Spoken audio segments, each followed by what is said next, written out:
This is KNEB.TV Ag News from the Western Hearing Clinic Ag Desk. Western Hearing Clinic, the Panhandle's choice for better hearing, helping you hear what matters most.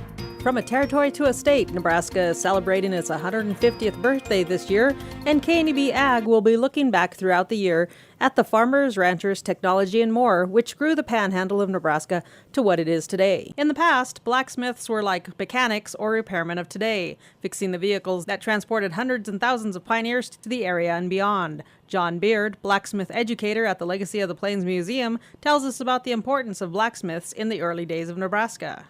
Clear back to the 1850s, late 1840s, 1850, there were two blacksmith shops here because the wagon trains were going through.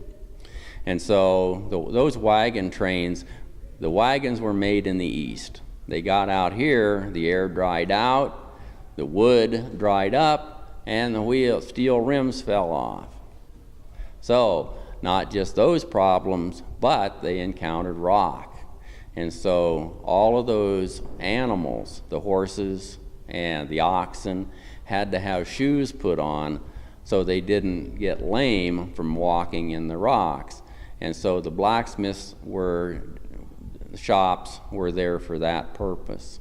The metal ring that went around the wooden wheel was called a tire, which nowadays is made of rubber. The wagon trains usually had blacksmiths with them and just used the shops. Beard says the blacksmith shop on the grounds at the Legacy of the Plains Museum is modeled after a shop which was in downtown Gering at one time. Our blacksmith shop here, the outside of the building, when you look at it, looks just like the blacksmith shop that's set on Main Street down here in Gering, the Valentine Blacksmith Shop. We took the design from there. And so we couldn't get the building, and there's soon going to be a hotel there.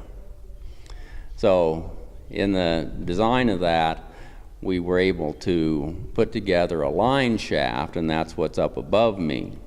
So this line shaft all works, which is unusual for a museum.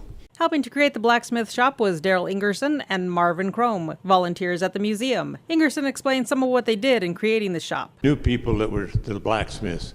And I did enjoy going and watching them work, and so that and then we just decided this needed to be done here. We studied a little bit, and we finally found out that we could build this building, and that we could find the parts to put up above it. So we built the line shaft yet, and we got things put together. This probably took us at least a month to get this building put together by Rush Construction, and they were real good at helping us here. Beard says the blacksmith may not be the repairman he used to be, but now blacksmiths are artisans creating more than just horseshoes and tires of the past. With KNEB.TV News, I'm Chabela Guzman, and 150 years of Nebraska agriculture is sponsored by Kelly Bean, proud to be a tri-state region tradition for 90 years.